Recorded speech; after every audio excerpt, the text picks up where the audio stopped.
And good morning and welcome to the Olympian Table. Good morning. And this morning, I have a very good friend of mine, Dennis Shelton, who's head of our commercial department over here. And I just thought we'd get some intake. James is away for the week. He's actually helping a family member who is looking at being a district attorney in Georgia. So it'll be interesting to get all his stories when he gets back. So I thought I'd get Dennis up here to sort of just get, a second opinion on our midterm elections last night, which was pretty eye-opening, really, with some of the results that came in. And so, first of all, let me introduce Mr. Dennis Shelton from the commercial department. Mr. Dennis? Good.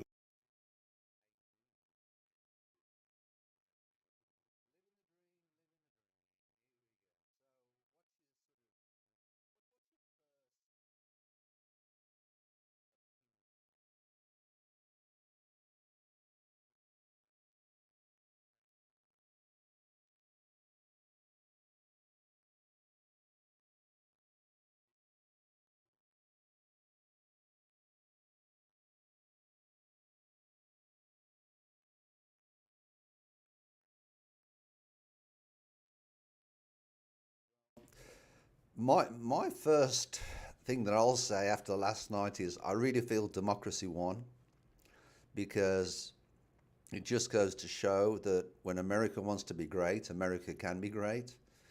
People, when they get out and vote and do their part, then it just goes to show, because when you've got, some of these conspiracy theories and, MAGA people and different things, it just goes to show how, it can get out of hand. And I really feel it's got out of hand the last sort of, 2 to 3 years. But what was interesting to me last night was that a lot of the candidates that were supported by Mr. Trump didn't make it. They didn't get across the line. And I thought that was pretty interesting, and I really think it's setting Mr. DeSantis perfectly as, to 2024. I think it's setting him up in a perfect position. And I now think that what both parties have got to do is really to organise themselves. And both parties need organising. There's no middle ground when you look at, the age. I know on the Republican side last night, the youngest person has ever been voted in as a senator he's a Gen Z. He's 25 years old. Oh, okay. So that's sort of, young for, Senate or Congress or whatever, that's fine. But the truth of the matter is, we need younger people. And saying that, I'm going to completely flip the other way again. But what I predict is Santos is going to head the Republican charge in 2024. And I'm hoping that Bernie Sanders will make it this time. Make a good showing, yeah. Because I think that way, Bernie Sanders, for some reason, it seems the only one that can get the young voters engaged in the process. So I really feel that will make a difference. Personally, I'm disappointed that Beto didn't make it. I thought a change would have been nice in Texas. But kudos to Greg Abbott. Yeah, he pulled it out. Well, actually, the entire Republican.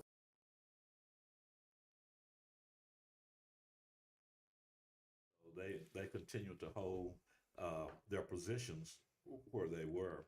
And actually, Dan Patrick was close though, wasn't it? It was only it was close. Yeah, it was like 1%, 2% difference. Yeah, but I think that one of the things that really does need to happen is more of the younger generation needs to be more involved. But I think that for too long they felt disenfranchised like that. And I think they still do. Last night was my kid's birthday, my son's birthday, And we went out to a local restaurant, and of course we've got the elections on the screen. And I turned around to him and I said, "Did you vote?" And he said, "No, there's no point in me voting. I'm not voting. No point at all." And I said to him, I said, "You're the future of the country. You're the one that needs to take the time to get out there and vote, because you voting is more important than me voting." Yeah, well, and actually, unfortunately, the spirit of young people that I come in contact with, they have the same thought. Like, it's no sense in voting, and if you don't, And it's like they've given up on the process. right, and if you don't participate, then you actually are killing democracy. Yeah, it's a shame. It's a great shame, but we're still hanging out there. There's nothing definite yet on, but it looks like. What does it look like? It looks like. Does it look like the Republicans are going to take the Senate again? Because at the moment they're at 47. They're not going to take the Senate, but but it does look like they're going to take the House. Take the House, yeah. No, it's Congress. Yeah. And like I was saying earlier, that is pretty interesting, because I think that they Republicans going in really felt like they had a head of steam to be able to take the House and the Senate. Right. But and historically, that's kind of the way it has been. Who's ever in power loses on midterms. Correct. And that's part of the thing. The way the system's set up, I think it's sort of America works against itself having that system, in my opinion. And the other point that I just want to bring up is, I'm all for a multi-party system. In other words, not just two parties, Republican and Democrat. And let's look at Georgia as a typical example. It's a rule over here that if you don't make 50%, then there has to be a re-election. Right, the runoff. So theoretically, if you had 7 parties or 8 parties, the 50% rule wouldn't work well. And in I think it was in Georgia or one of the states, an independent or a Green member got 2%. So if that Green member wasn't there, it would have pushed the Democrat over the 50%, and he would have made it in. But now there's got to be a re-election. And I think that's